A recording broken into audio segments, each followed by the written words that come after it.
During the 1950s and 60s, a battle for civil rights raged in the United States. African Americans were fighting for equality that had been guaranteed to all Americans by the Constitution. But many living in the segregated South attempted to silence their cause. The Ku Klux Klan tried to intimidate anyone who spoke for freedom and justice. Their campaign used violence against civil rights workers and sometimes ordinary people. The Klan's methods had the opposite effect. Instead of instilling fear, they motivated freedom fighters to push harder and convinced many who had not been involved to take a stand. Civil rights activists were determined that those who lost their lives would not have died in vain. Instead, they would become heroes who would be remembered forever. Emmett Till was a 14-year-old boy from Chicago. He was visiting cousins in Money, Mississippi during the summer of 1955. One night, two men took Emmett Till's life because they said he had spoken to a white female shopkeeper earlier that day. The men were tried for murder, but a white jury acquitted them of the charges. Dr. King was often saying honor and suffering is redemptive, and there's power in the innocent blood. The innocent blood of Emmett Till exploded and hit the national consciousness in ways that was irreversible. Emmett Till's death was not in vain. It gave others, including Medgar Evers, another reason to continue to fight for civil rights. Evers was born and raised in Mississippi. He loved his home, even if he did not have the rights he deserved. Evers believed that fighting for those rights was worth any risk. If he could not enjoy true citizenship, at least one day his children could. Evers was not afraid to challenge the inequalities he experienced. He joined the National Association for the Advancement of Colored People, the NAACP, and worked to end the discrimination against African Americans in the South.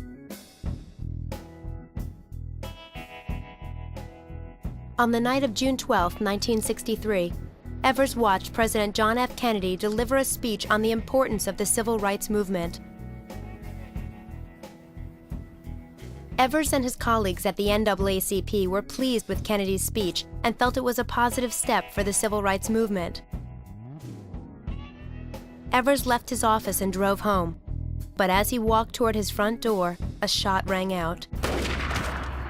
It was a real sign of changes to come, that his body came all the way to Washington and his widow and little children went to the White House, and that he was buried in Arlington Cemetery and accepted as somebody, as a martyr. In September of the same year, another attack took place.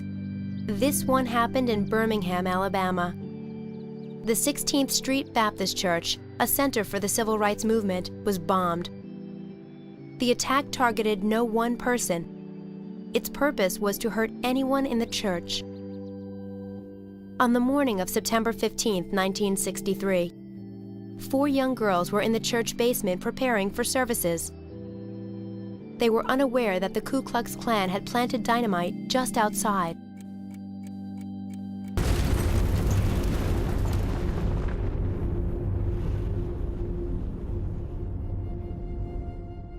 Addie Mae Collins, Carol Robertson, Cynthia Wesley, and Denise McNair were killed instantly when the bomb went off, and about 20 other people were wounded.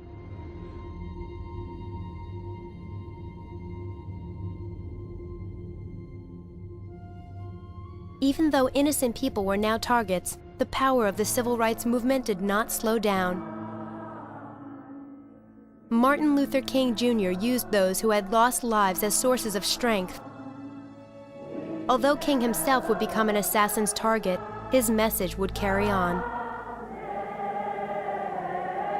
Believers in equality would not sit until the segregation of the South was stopped and justice was guaranteed for future generations.